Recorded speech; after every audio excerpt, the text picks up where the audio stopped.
story. Sherry Preston, after Paul Ryan fires the chaplain, then what happens?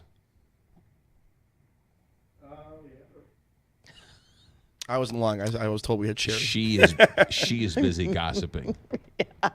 Hello, Sherry. There Now she you go. Okay. is. So do we know why Paul Ryan ultimately fired the chaplain in the first place? Well, what happened is that the chief of staff for Paul Ryan went into him.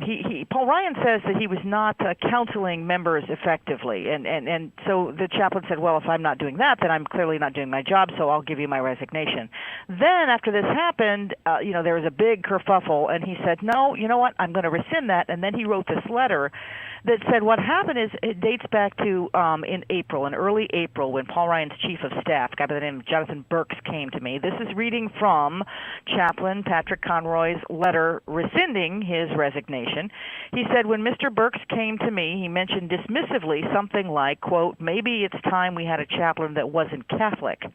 He also mentioned my November prayer, and in November, this chaplain, who happens to be a Jesuit priest, had given a prayer having to do with the tax cuts that were on the way. And what he said was, as they prayed before they opened the session, as legislation on taxes continues to be debated this week and next, may all members be mindful that the institution and structures of our great nation guarantee the opportunities that have allowed some to achieve great success while others continue to struggle. May their efforts these days guarantee there are not winners and losers under new tax laws, but benefits balanced and shared by all Americans. And a lot of people are saying that that is the crux of this, that they say that that was political, it shouldn't have been so political, and others are saying that there were certain members of the House who felt that he was not the right person to be the House chaplain, and that's why it happened. Now, the pushback was a lot of Republicans and Democrats sort of rose up, didn't they?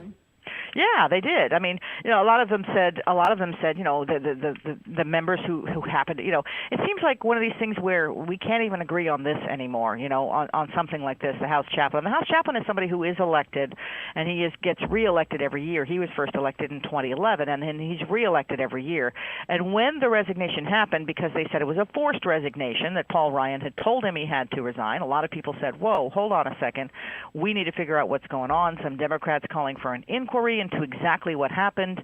Then by him rescinding it, coming back on board, they're saying, well, maybe that is all taken care of now. But I do think there's,